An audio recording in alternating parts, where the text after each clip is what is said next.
Hey everyone, so we're going to look at how to calibrate meters for hydroponics or for any use, to be honest, but we're going to look at specifically an EC meter today, but the same principle works for a pH meter as well. And I'll explain the difference in a second. But in terms of calibrating meters, the reason it's really important to do this is because it gives you a true reading. So the readings that you get when you measure your EC or your pH of any solution, it needs to be accurate if you're going to be recording to a true value, basically. Otherwise, what's the point in measuring anything if your instruments aren't calibrated properly?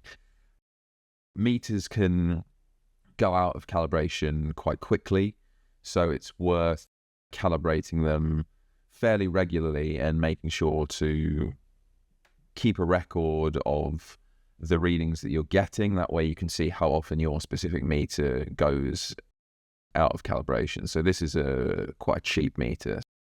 Its value, its true value changes fairly regularly. So I make sure to calibrate it before I use it, really. So the things that you'll need to calibrate a meter are the meter itself, a container of some sort, and what's called a standard solution. So this is EC standard, you can see here, and it says 2.76 millisiemens, and you need to be careful with this because sometimes it will be in millisiemens, sometimes it will be in micro. So my actual meter is in microsiemens, but the solution is millisiemens, so the meter will be times by 1,000 basically. But this solution is set to 2.76 millisiemens. So what that means is we know that this solution has a value of 2.76. So it's a known quantity. That means that when we put the meter in this solution, the meter must read 2.76. And if it doesn't, then we know that the meter is not calibrated properly. Then we can put it in its calibration setting and adjust it to 2.76, or as close as that particular meter will get. Some are more precise in their recalibration function, and some are less precise.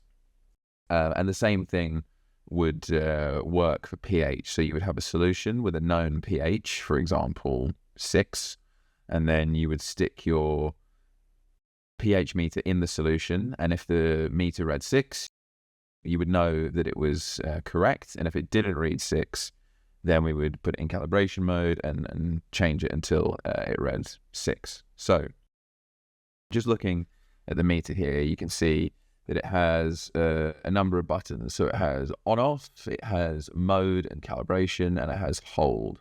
So what this means is on-off turns the device on and off, obviously. And this device can measure in Siemens as well as parts per million. So mode will switch it between Siemens, specifically micro Siemens. So remember, our solution is in millisiemens, so this will be times 1,000, or parts per million. And if it's held down, it will put it in calibration mode, which then means you can alter the values on the device, and then hold just basically pauses the reading you've got.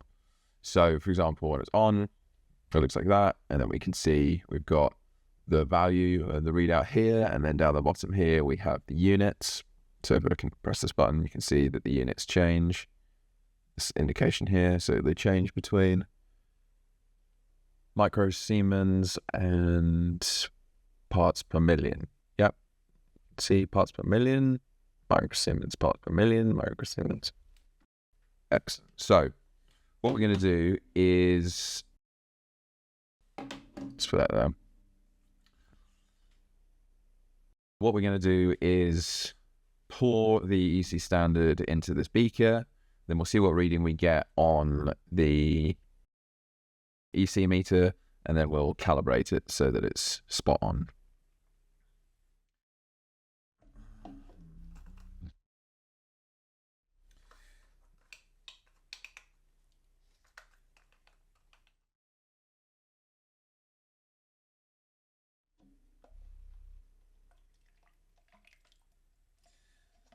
So we're not going to use all that much solution, and we will,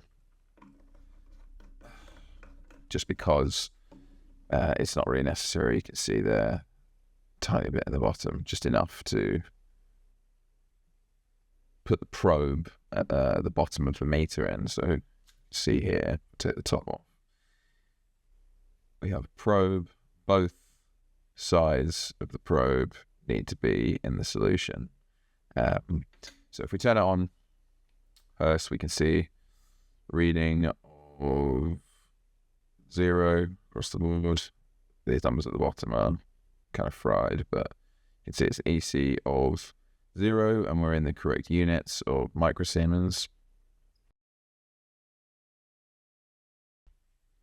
So we're going to stick it in, and we get a reading of, so we're getting a reading of 2.3. Okay, so we know the solution, 2.3, 2.4, we know the solution is 2.7. So what we need to do is, if we hold down Calibrate, and it starts flashing, right? So if we press that number, you can see we've got arrows up and down. Actually, this is sort of like an up arrow and a down arrow as secondary functions of these buttons. So we can adjust the value up or down. Sorry, that's the ring out. So we've got this down arrow, we can take it down, and then this up arrow should be able to take it. So 2.1, 2.2, 2.4, 2.5, 2.6, 2.7. So 2.7, let's see if we can get it stable, 2.7-ish. This meter isn't going to go further into the decimal places, so that'll have to be the best for this meter. And then that's a ppm, so we can see it's now at 2.6-ish, 2.7-ish, and we know this solution to be 2.76 solution. And as you can see, this meter obviously reads out 2,700, which is the micro scale. So our solution is 2.6 millisiemens, just times that by 1,000 to get the micro scale. Obviously, it's not perfect, but it's close enough that I'm satisfied. And all we've done is set the meter to a known value of a solution that is sitting in.